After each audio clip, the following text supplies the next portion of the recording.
إن الحمد لله نحمده ونستعينه ونستغفره ونعوذ بالله من شرور أنفسنا ومن سيئات أعمالنا من يهده الله فلا مضل له ومن يضلل فلا هادي له وأشهد أن لا إله إلا الله وحده لا شريك له وأشهد أن محمدا عبده ورسوله أما بعد. طيب, we're going to inshallah start Babu Sidq. Today the last chapter on Sidq inshallah, and 2 hadith, and we'll finish that off today.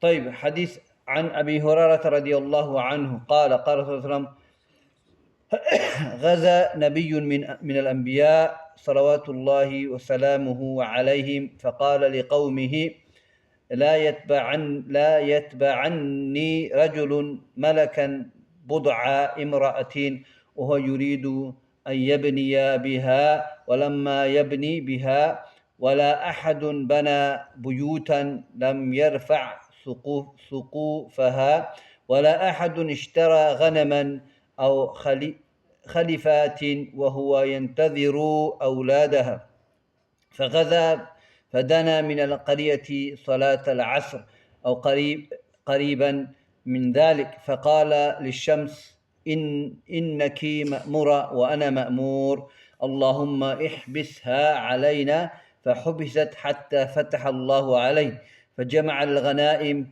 فجاءت يعني النار لتأكلها فلم تطعمها فقال إن فيكم غلولا فليبا يعني من كل قبيلة رجل فلزقت يد رجل بيده فقال فيكم الغلول فليبا يعني فبيلتك فلزقت يد رجلين أو 3 بيده فقال فيكم الغلول فجاءوا برأس مثل رأس بقرة من الذهب فوضعها فجاءت النار فأكلتها فلم تحل الغنائم لأحد قبلنا ثم حل الله لنا غنائم لما رأى ضعفنا وعجزنا فأحلها لنا. طيب. The translation of this hadith is that Abu radiallahu reported the Messenger of Allah sallallahu alaihi wasallam said, one of the earlier prophet who was out on war exhibition proclaimed among his people that no man should follow him who had married a woman with whom he wished to cohabit but had not yet done so, or who had built a house on which he had not yet put the roof, or who had bought sheep or pregnant she-camels and was expecting them to produce young. He then went on the expedition's war and approached the town at the time of the Asr prayer or little before it. He then told the son that both of it he were under command and prayed Allah to hold it back for them. So it was held back till Allah gave him the victory. He collected the spoils, the booty, and it meaning fire came to devour this, to destroy this booty, but did not. He said that among the people there was a man who stole from the booty. He told them that a man from every tribe must swear allegiance to him, and when a man's hand stuck to his, he said, there is thief among you, and every individual of your tribe must swear allegiance to me. In of course, sworn of allegiance, hand of 2 or 3 people stuck to his hand. He said, the thief is among you. They bought him an head of gold like a cow head, and when he laid it down, the fire came and devoured the spoils. Spoils were not allowed to anyone before us. Then Allah allowed spoil to us as He saw our weakness and capacity and allowed them to us. طيب. This is a hadith of Abu radiallahu anhu, that Prophet is narrating a story of a prophet, previous prophet, and shows that the miracle of the Prophet he was informed of previous nation, previous prophets, and the previous prophets had jihad, okay, with Dawood alayhi salam, Jalut and all of them, okay, against them. So previous prophets, they had jihad, Okay, the certain thing that you don't have that we have, like fasting maybe, something like that, or a lot of things we have the previous prophet never had, but the certain thing that previous prophet had we have as well, like jihad. And jihad is one of the important part of our deen. We have to understand as a Muslims what is jihad. Jihad generally means to strive. Don't ever think that jihad is to take the sword and no, that's not what it means. Allah commands us to strive with the wealth. And Allah says in the Quran, يا أيها الذين آمنوا هل أدلكم على تجارة تنجيكم من عذاب أليم تؤمنون بالله ورسوله وتجاهدون في سبيل الله بأموالكم وأنفسكم ذلكم خير لكم إن كنتم تعلمون. طيب. So Allah said, shall I not teach you a trade, okay, that will make you successful and save you from the punishment? To believe in Allah and the Messenger and to strive in the path of Allah, okay, with the wealth and yourself, meaning fighting in the battlefield, okay, and that is better for you, okay, if you know it. So Allah Azza wa Jal mentioned jihadul mal and jihadul nafs. Yani nafs here means fighting in the battlefield, okay, giving your life. But Allah mentioned wealth, so important thing. Jihad with your wealth, striving with your wealth is to what? Spend in the cause of Allah Azza wa Jal. Okay, obviously in jihad you need wealth. So we can do jihad with the wealth, and we can do jihad with many other things. So never ever think that jihad just fighting in the battlefield. Jihad with your wealth, jihad to establish your salah, jihad to become righteous, jihad to memorize the Quran, to memorize hadith and coming to the class, practicing the knowledge. These are all part of jihad. Okay, so remember that in broad mind. You just think jihad is one thing, just battlefield. Jihad. We are living in this society. We are in jihad. We are doing jihad, striving to learn the deen of Allah Azza wa Jal. Okay. Yes, battlefield is form of jihad, but the generally Arabic word jihad doesn't mean to fight in the battlefield. It means to strive in the path of Allah. Okay. If I say Fulan Mujahid, what does it mean? Mujahid means maybe Mujahid is striving hard. Okay, hard worker. Jahada, to strive to work hard. Tayyib. So here we learn, no doubt, jihad is the greatest ibadah, the head of everything, as the hadith says. Tayyib. So Prophet is narrating this story to us about these companions, such prophet who was in jihad. Tayyib. They had jihad and they are fighting in the path of Allah Azza wa Jalla. So what the condition, this prophet, we don't know his name, one of the prophets of the past, he want to go to jihad, and he's putting condition in the jihad. That is, he cannot be married. Okay? He cannot be married woman with whom he wished to cohabit, but he cannot be married, because if the person is married, then he's got responsibilities, okay, to take care of, to come back. She needs him, he needs her. So it's going to be hard. So he say cannot be among the people that be married. Okay. Also, a man who's building a house.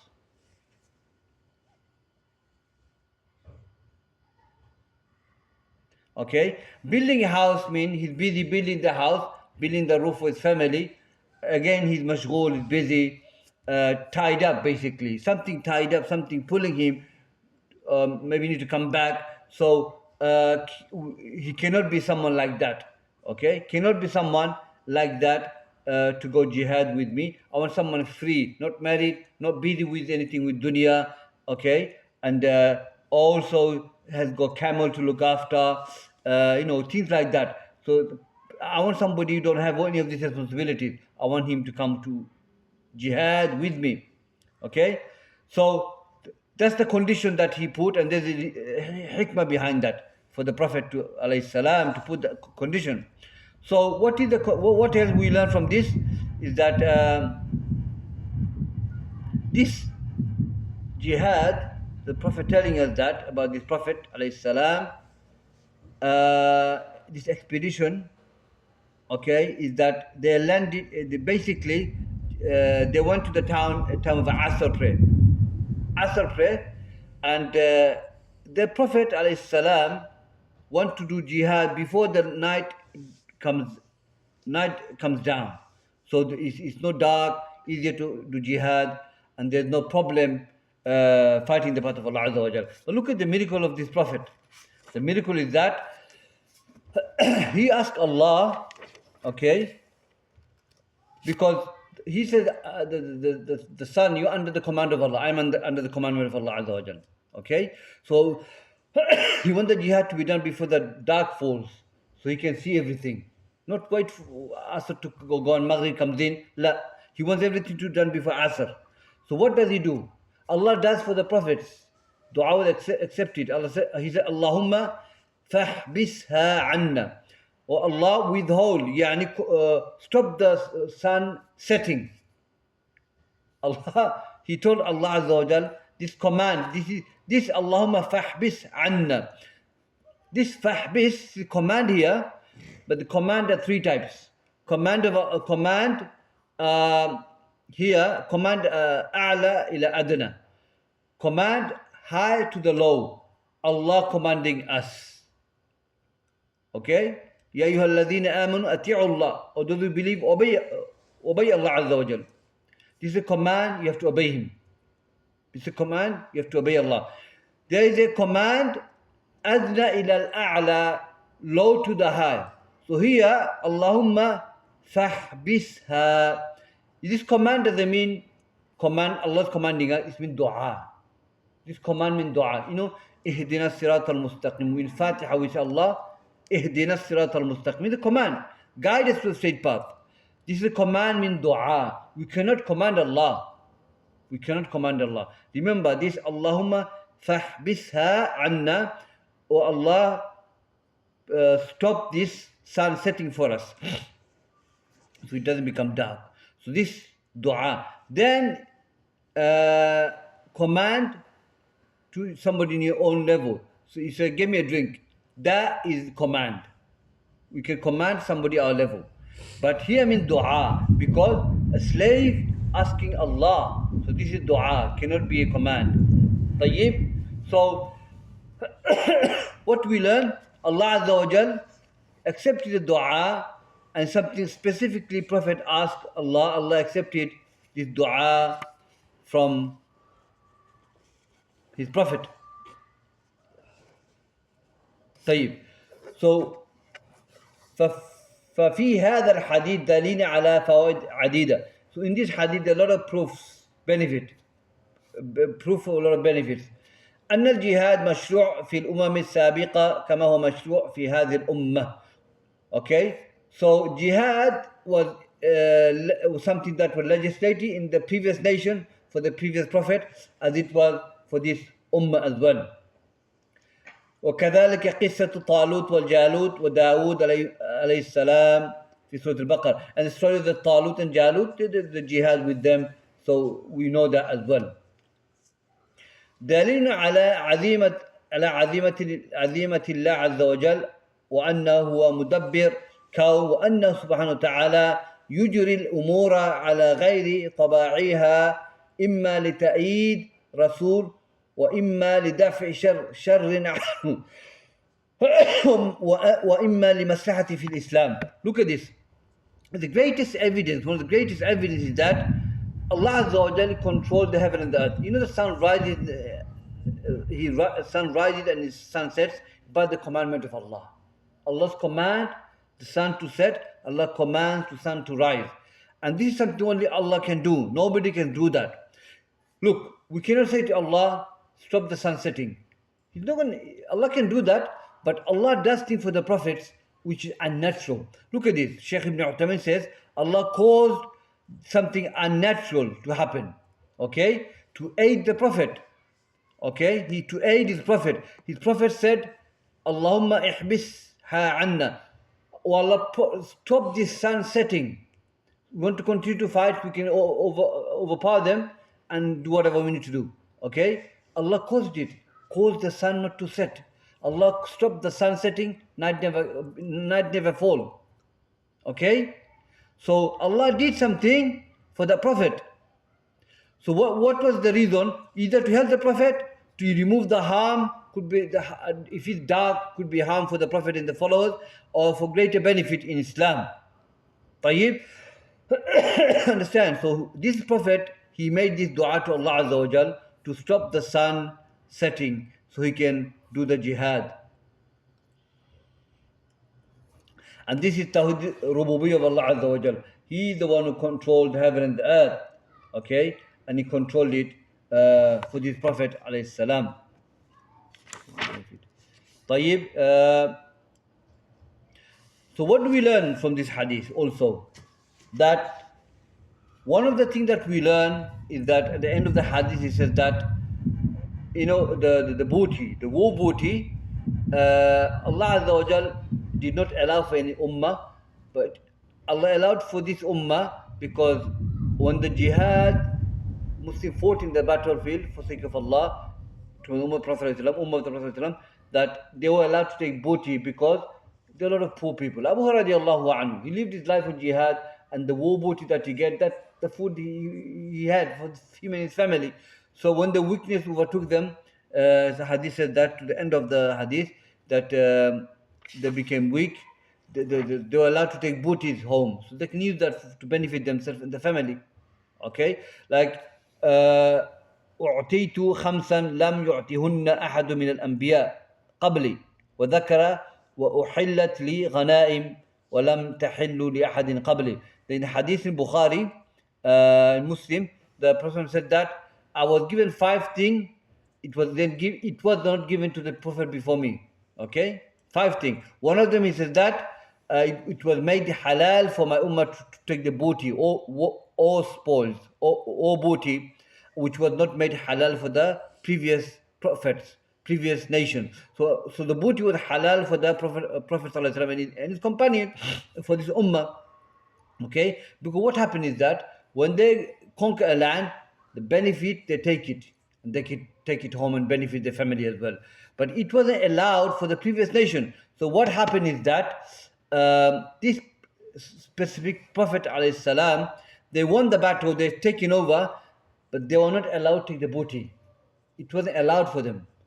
So what they do, they burn the booty. A flame from the heaven used to come. Yeah. So what happened is that situation that he's talking about is that the Prophet was truthful. He was truthful in that situation. What happened? It was told this Prophet, the war booty is being stolen by these people. 3-4 of them. They've taken the war booty. So they don't know who the thieves were. They said, bring them, they have to come to me. And one of the way Prophet realized that you shake hand, and if their hand stuck, then they're the thieves. So he found out who the thieves were, and they were given the trial. So what happened? They burnt in the sun. Fire comes, the booty is burnt. So basically, the story behind this hadith is that the Prophet, they're truthful. Okay, they're truthful. Even though they won the booty, they burnt it off. They burnt it off. They got the war booty and burnt it under the sun. And this is the Prophet alayhi salam. They will never deceive anyone. So they burned the war booty. So what we learn, jihad, the previous nation had the jihad and they fought in the path of Allah Azza wa Jal. But the difference between the previous nation and this nation, the war booty wasn't there for them. It was only halal for this ummah.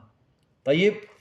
The next hadith, عن أبي خالد حكيم بن حزام رضي الله عنه قال رسول الله صلى الله عليه وسلم البيعان بالخيار ما لم يتفرقا فإن صدقا وبينا بورك لهما في بيعهما وإن كذبا وكتما مهقت بركة بيعهما.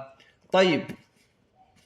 The next hadith of Hakim bin Hizam radiallahu anhu, the Messenger of Allah sallallahu alaihi wasallam said, both parties in business, in transaction, have a right to annul it so long as they have not separated.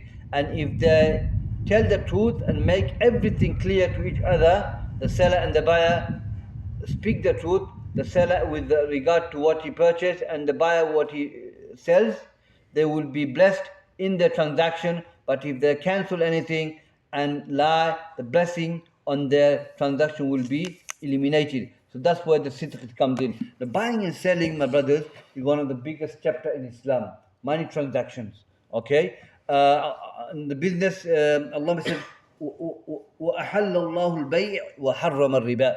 Allah Azza wa Jal made the business transaction halal and He made riba haram. طيب, so business halal, generally business is halal, okay, but you can make it haram. Okay, so in this, what we learn here is that buying and selling, the conditions of buying and selling, okay, have to be based on conditions. You can't have business without conditions. So some of the conditions that ulama have mentioned is that buying and selling is that when you sell something, you have to be malik, you have to be owner of that commodity. So you can't, your friend gave you a car to look after it. I'm going to Umrah or Hajj, I want my car back. Okay, you go, this is an expensive car, I can make some money out of that. Okay, can I go and sell the car? No, I don't. I can't. It's haram on me to sell the car. It's not my car. He just told me to look after the car, drive it. I can't sell it. So I don't own the car in order for me to sell it. So the buyer, the seller have to own that thing before he sells it. Okay. Also, in a business transaction, when you sell something, you cannot deceive. You cannot deceive in your transaction. For example, one of the story, there was a guy was selling tamar, dates. So Prophet was passing by, and this is how it used to happen in the previous nation. So what happened? He's deceiving. So he put all the good dates on the top and the bad one underneath. So Prophet went and he put his hand underneath and he found some the wet ones, no good one. He wet one, okay, and he said, "What is this?" So he said, "I left it the bed at the bottom, so people other people are not going to buy it." He said, "Man ghasha falaysa minna." Whoever cheat is not among us. So you're cheating in your business. So when you in buying and selling, you have to be sarahatan, clear in buying and selling. So when you sell your good, you have to say, this is my good and this is the wrong, this is the bad thing in my this commodity has. So if you're going to sell a car has something wrong with the car, but you're not telling the person. You're selling a mobile, but there's something wrong with the mobile, you're not telling it. You're saying all the good things about the mobile. That's haram. That's what the man is saying. My dates are good, look. Buy it, but the wrong ones at the bottom. So you have to make it clear that you're gonna whatever you're selling is good or bad. Mention the good and mention the bad as well. طيب. Also, when it comes to buying and selling, you have to be ittifaq, agreed. Okay, you have to agree in the commodities, the price, everything. Okay, and if you're not agreed with that, if the buyer is not happy, seller is not happy, the actual transaction cannot take place in that. طيب. And the person you're selling to, he need to see what you are selling him. So if you say, look, I'm going to sell you a phone, a mobile phone, can I see it? No, but it's a good phone, don't worry. Just give me the money, I'll give it. No. I need to see the phone that you're selling it. Okay? I need to see what I'm buying. Okay? So these are some of the conditions of buying and selling the ulama have mentioned. Also in money transaction, what does the hadith says? That at the end of the hadith he said that being truthful in your speech, you cannot cheat, you cannot lie. That's where the chapter comes in. Sidq, you have to sidq in your buying and selling.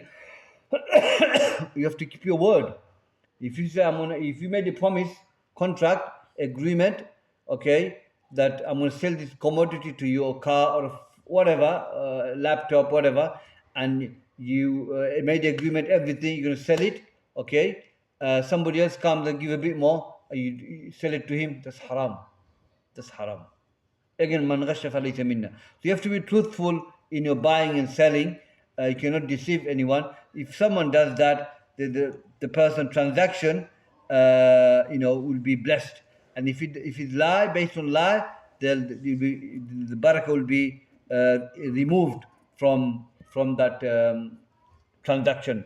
طيب, so we have finished the chapter on sidq, my brothers. Jazakumullah khair. What I will do next week, we'll start the next new chapter on muraqabah. Okay, we'll do that next week, inshallah. Jazakumullah khair. If there's any questions, I'll do that and I'll take it now. Jazakumullah. You know, when it comes to the issue of riba, can there ever be a situation where you can pay out darura, or does that not exist? Okay, this is Jazakallah khair. Money transaction, when it comes to business, has to be without riba. Okay, so if there's a buying and selling based on riba, that's haram. You can't have riba in it. Is that what it is? Eh? Yeah, no, I'm saying because you know, some dua today they say that when it comes to like loans or mortgages, they say that out of necessity you're allowed to pray for it. Is there any dalil for that? If it comes to mortgages, I mean, in daruriyya, in necessity, you know, where he know to fall back to. If it is daruriyya, then fattakullah mastata'tu, fear Allah as much as you can. Then you take this step. الضرورية تبين المحظورات. Necessity make sin allowable. So in that sense, you take mortgages in a sense that because it's out of necessity you're doing it. Okay, you buy out of necessity, you have no other choices, then that's allowed. But other than that, there's nothing. Other than it's haram, isn't it? Mortgage is haram. So it's a necessity. If someone is in the necessity, so in this country, can you say mortgage is necessity? If the council is willing to find you a house and you can get private rent, if you take all the values and if I have to find in no way house, then maybe it's a necessity. I have no choice. I'm compelled to take the mortgage. There's no other way. The ulama said, الضرورية ما أضر العبد ضرر ولا ينب عنه ولا ينب عنه. Sheikh mentioned that as well. That a slave of Allah is afflicted with the harm, okay, and he's got nowhere to fall back to. That's daruriyah, that's necessity. If this is the situation, of course he's allowed to take the mortgage. Yeah, but as I said, in this country, can you say mortgage is daruriyah, necessity? Allah Alam. I don't think so. If you take all the venues, you look for private renting, they couldn't find it. Council cannot provide you, and they've given you a letter. We cannot provide you because, mashallah, a big family, 11 kids. We cannot find a house for you for 11 family, 11 children. So it's difficult for us. You have to wait, maybe, I don't know. Yeah, so that is the situation. Right? If there's a situation like that, then maybe Allah can take the mortgages, because other people got 11 kids. In this country, can they give you a house for 11 kids? Allah Alam. So if it's clear that you rent is an option, then you shouldn't be thinking about mortgage. Yeah, you should take first option is the rent, Yeah. or private rent, whatever. What about if the rent is so oppressive, and then you got, now these days, most landlords, they're oppressive. So as soon as they get a better tenant, they just kick you out. You'll have to move from No, you make the agreement, isn't it? 5 is the agreement, 7 is the agreement. Then you can bring your lawyer. Then you're breaking the law of the country, isn't it? If someone says, "I'll give you 5 years agreement that you can stay in my house," then that's your agreement. 5 years. You can't bring somebody, "Oh, he's paying me 500 more." Okay, get out. You can't. You can take him to the court. Take him to the court. This is the agreement meant to be made. 5 years. You can't kick me after 2 years. What about student loans for university? Student loan is not daruriyah, is it? It's that you can They study. use the same. Yeah, student loans is not daruriyah because you can study on open university or you got other choices you can make, isn't it? So it's not daruriyah. Yeah, It's a haja, it's a need. It's a need. Because need, the definition of need is same as the definition of daruriyah, except you said you can fall back to something. That's need. So you can, of course, you mentioned to me, what was it? You can take apprenticeships. Apprenticeship. You can become That's a doctor. something to fall back to. Yeah. Khalas. Or you can do training, other training. So that's need. So the Sheikh said you have to distinguish between necessity and need. You know. Yeah. And maybe the opinion could be that even if there is an avenue, you know, if you fear Allah as much as you can, and you stay solid on the principle to avoid the haram and taqwa, Allah will probably find a way out for you anyway. Inshallah. Dunya is short. Why take? Okay, you take student loan, then you pay off in, I don't know how many years it's going to take you to pay off, but you're paying riba. What's the point? It's not worth it. Even though jami'at in this country have a lot of fitna. Yeah. It's fitna, yeah. Yeah, so I had a question about takfir. Someone told me something, and I said I'll ask my Sheikh. Basically, someone made takfir upon his father because he said that the Prophet ﷺ did so and so.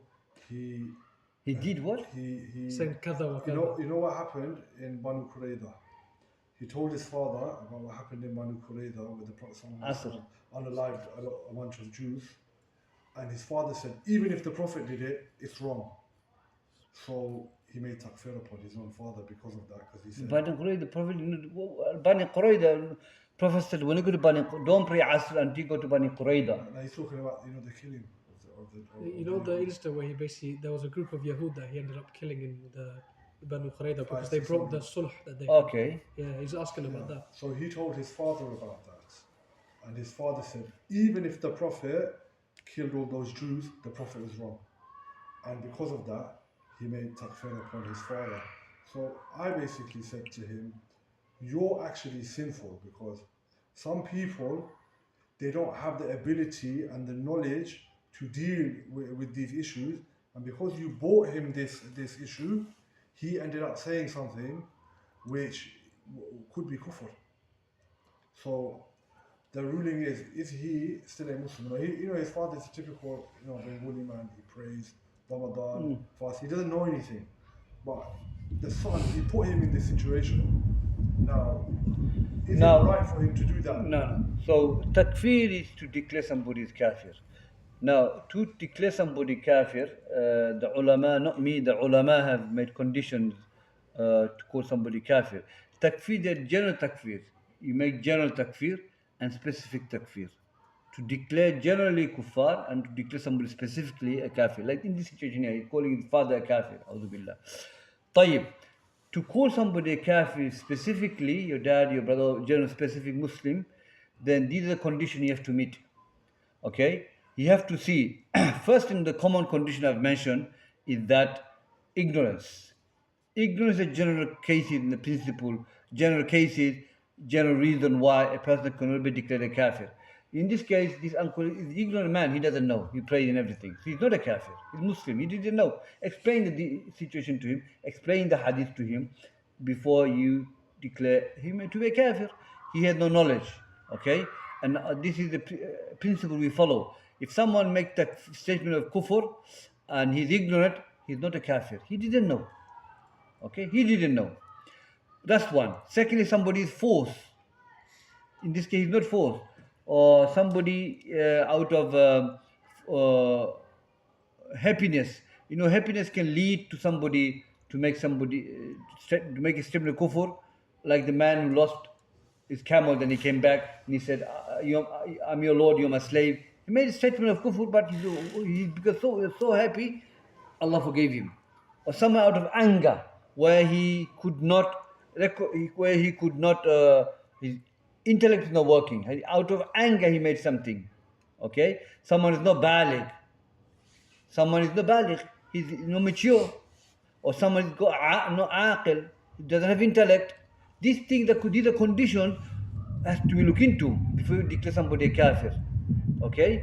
So, this uncle, he's ignorant man. You can't declare him to be a kafir. A'udhu billah. One of the questions was asked to one of the Sheikh who studied the Sheikh Al-Albani in Hudamos, long time ago. And the question was, one of the leaders said that Allah Azza wa Jal oppresses women in the Quran. Hudamos, I was there sitting next to the Sheikh. And the question was asked the Sheikh, I'm talking 10 years ago. Can you declare this leader a kafir? You know what Allah oppresses women in the Quran? The inheritance, isn't it? Men get more than the women. Yadu billah. So the Sheikh says, that's kufr, isn't it? That's major kufr. So Sheikh says, the leader is an ignorant person. I'm not going to make takfir on the person. Okay? Khalas, ignorant. Okay? Because you don't even know the person, you can't just make takfir. most likely the person is ignorant. So ignorant is one of the barriers that causes person not to go out of fold of Islam. So firstly, we have to recognize the act is a kufr, or the action or statement is a kufr. Okay, khalas, we establish the statement is kufr. Secondly, we apply on the person. Okay, to apply on the individual person, he or she, we have to go through the barriers. I just mentioned now, or the scholars have mentioned now. Is he ignorant? Is he forced? Is he baligh, aqil? Is he reached the puberty? Is the person go intellect? You have to look into all these things before you declare the person to be kafir. So the person is not a kafir, his father is not a kafir, even though he made that kufr statement, but he's not a kafir. Okay, he didn't know, he's ignorant man. Khalas, that's it. Yeah.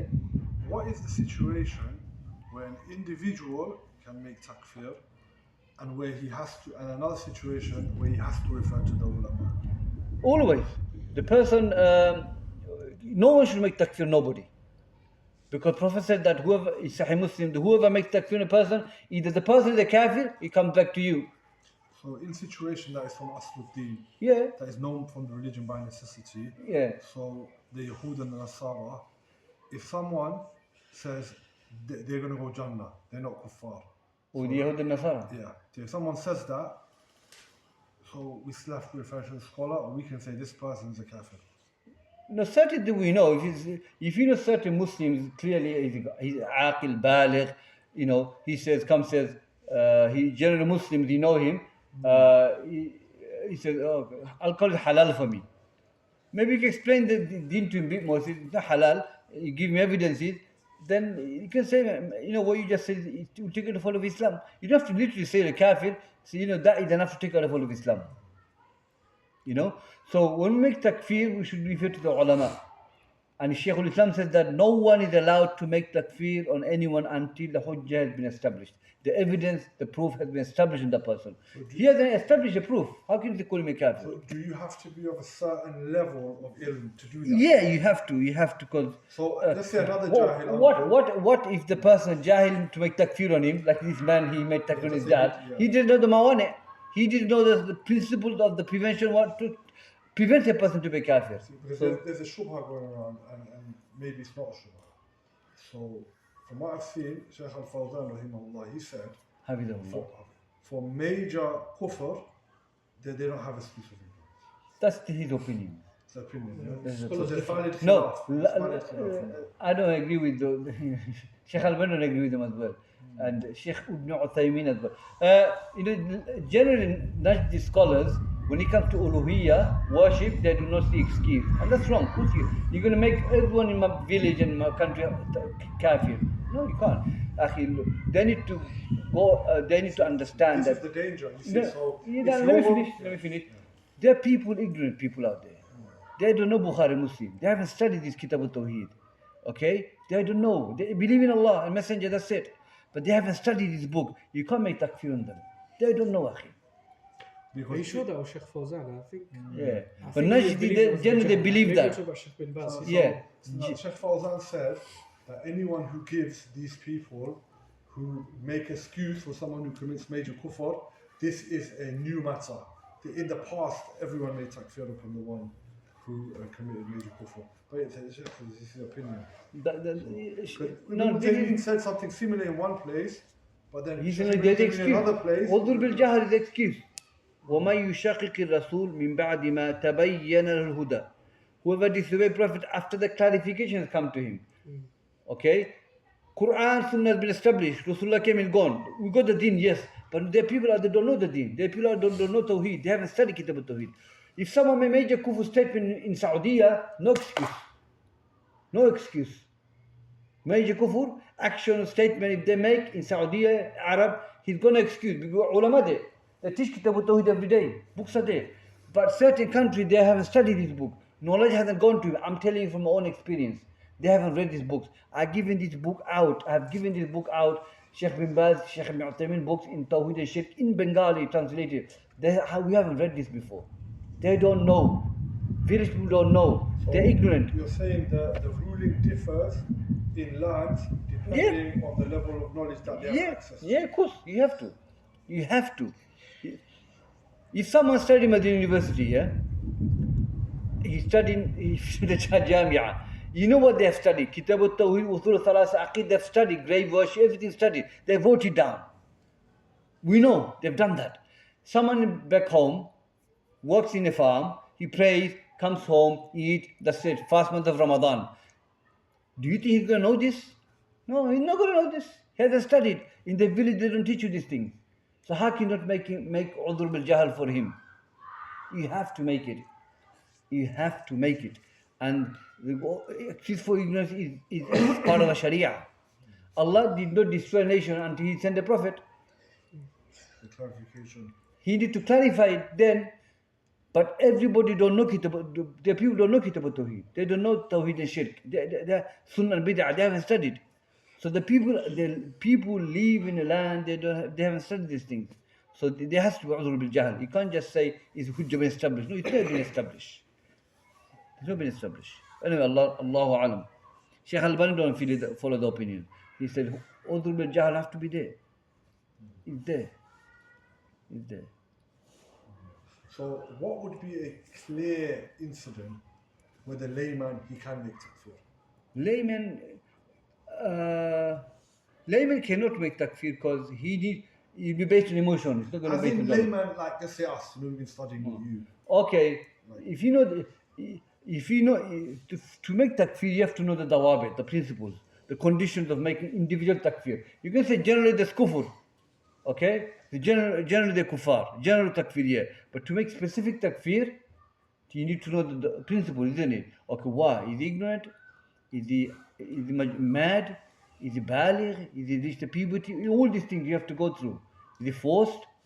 Oh no, what you have to look at this, you can diagnose these things before you make takfir. So, okay, I'm gonna give a scenario now. Just to be clear. He's worshipping the grave. You say to him, this is shirk, this is kufr, this is the evidence, Kitab al-Tawheed, and Sunnah al-Quran. He says, I'm a student of Yasir Qadi, and Yasir Qadi said that if I believe that as long as there's not a God in that grave, and I'm asking him to ask Allah for me, I can do this. His Sheikh is already been takfirun anyway. So this one is clear, he's even got his kufr delete. Nah, that's clear kufr, isn't it?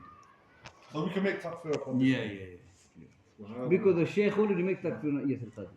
But then see, this is what I mean. So if we can do that, then a jahil comes and he says, this alcohol is halal for me. So you see, this is what happens. This is what the Khawarij do. Because of the rulings upon major kufr, with istighatha and all of these things, then if you can make takfir for this, there's many other forms of major kufr. So how come we can give these ones excuse, but we can't give this one? This one, if you think he might be drunk and he's saying this. He might be drunk, you know. Yeah. So, hujjah need to be established. At least you can say, look, this is enough to take out the fold of Islam. I'm not going to pray behind you. See, what's worrying is refraining from the takfir. This can also be dangerous, isn't it? No, you have to be labelled with irja. You have to warn against it. Yeah, but the thing is, labeling irja, Khawarij do that all the time because even Ibn Taymiyyah, right? He said that people say that I make takfir. He said, tell them that I'm the last person to make takfir. If he's saying that, right, we have to fear for ourselves. Yeah. Takfir is not a joke. You know, because we might end up incorrectly making takfir. You don't want to fall into the one who does not make the takfir becomes. The best thing is, don't make takfir. He said, scholars have made takfir, and this is enough to take out the fold of Islam. I will not. Enough. You can say next step. You can be out of fold of Islam. Allah knows best.